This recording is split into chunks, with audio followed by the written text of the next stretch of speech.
Ftit ġimgħat qabel li tressaq il-budget tal-2024 l-erba' filgħodu l-Gvern jida d-dokument ta' konsultazzjoni ta' qabel il-budget. Fid-diskors tiegħu, il-Ministru għall-Finanzi Clyde Caruana irrimarka kif ir-rwol tal-Gvern f'dan iż-żmien eċitanti iżda ta' sfida u li jixpruna l-aspirazzjonijiet, it-talent u l-idejat innovattivi biex is-soċjetà tkompli mixja l qudiem.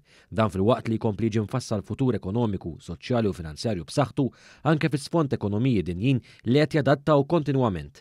Fil-fatt il-Ministru għall-Finanzi irrimarka kif l-aġilità tal-ekonomija Maltija tista' sservi tajjeb għal futur kif il-Gvern qed ikompli jfassal ekonomija li twassal għal kwalità ta' ħajja aħjar. Id-dokument qabel il-budget jipprovdi sfond tas-sitwazzjoni f'pajjiżna f'diversi fatturi.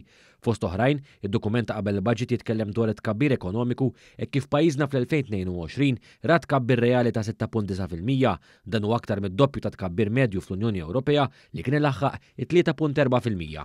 Sa dan it-tant stmat li għall-2023 u l-2024 pajjiżna jkollu tkabbir ta' 3.9% u 4.4% rispettivament, b'kontrast l-ekonomija Ewropea mistennija biss tikber b'1% din is-sena u 1.7% sena d-dieħla. Dwar il-qagħda fiskali ta' pajjiżna d-dokumenta qabel il-budget juri kif aktar minn nofs il-pajjiżi tal-Unjoni Ewropea għandhom dejn pubbliku li jaqbeż is-60% tal-prodott domestiku gross. Bekk minkejja l-għajnuniet kollha li ta' biex għamel tajjeb għal isfidi bla preċedent matul il-pandemija u anke mill-bidu tal-gwerra fl-Ukrajna, pajjiżna jibqa' wieħed mill-ftit fl-Unjoni Ewropea li għandu dejn pubbliku ta' inqas minn 60%.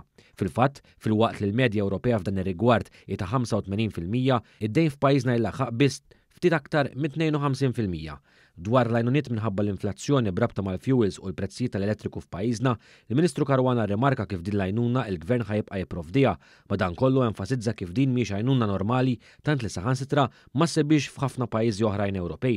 Fil-fattu spjega kif li kieku l-Gvern jażel li ma jkomplix jipprovdi din l-għajnuna, il-prezzijiet fil-pompi tal-petrol u fil-kontijiet tad-dawl jisplodu l fuq b'mod awtomatiku. Kultant id-diżappunt tiegħi huwa illi qisu xejn mhu xejn. Mhux ovvja dik. Le ta' mhix ovvja. Le mhix ovvja. Li kieku dak kellu jaqbad u għadha niddeċiedu ngħidu isma' fit-30 ta' Ottubru jien immur naqra dak waqaf. Dak ifisser illi kulħadd se jara l-prezz fil-pompa jiżdied b'xi 45 ċenteżmu l-litru. 54 ċenteżmu l-litru. Ġifri d-diesel kien isseżbal bil-121 u l-petrol b'xi 132. Dak jiżdiedu 45 ċenteżmu hekk b'daqqa ta' pinna. Il-kont tad-dawl ma rridx nagħtiq tajja. Intant f'dan l-isfond fiskali fost affarijiet oħrajn f'pajjiżna qed ikomplu jonqsu n-nies mingħajr impjieg u li jiddependu fuq l-assistenza soċjali grazzi għall-ekonomija li dejjem qed tikber. Fil-fatt in-nies fuq l-assistenza soċjali brabta ma' dan naqsu minn 8286 bejn Jannar u Ġunju tal-2019 għal 6335 bejn Jannar u Ġunju tal-2023.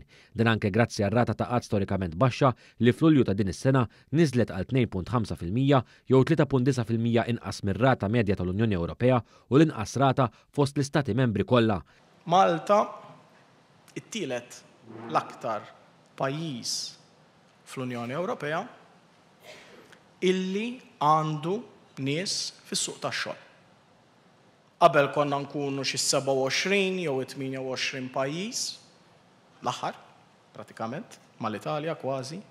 Letteralment pajjiżi ġirien ġeografikament u pajjiżi ġirien ukoll f'din it-tabella konna nkunu. Aħna minna li kellna nagħmlu biddilna u mill-aħħar ġejna t-tielet, huma ma bidlu xejn u baqgħu fejn kienu. Id-dokumenta qabel il-budget juri wkoll li grazzi għal qasam tax-xogħol b'saħħtu pajjiżna u r-raba l-aktar pajjiż Ewropew li minnu gradwati ta' bejn l-20 u l-34 sena jisibu xogħol mill-ewwel malli jlestu l-perkors edukattiv tagħhom.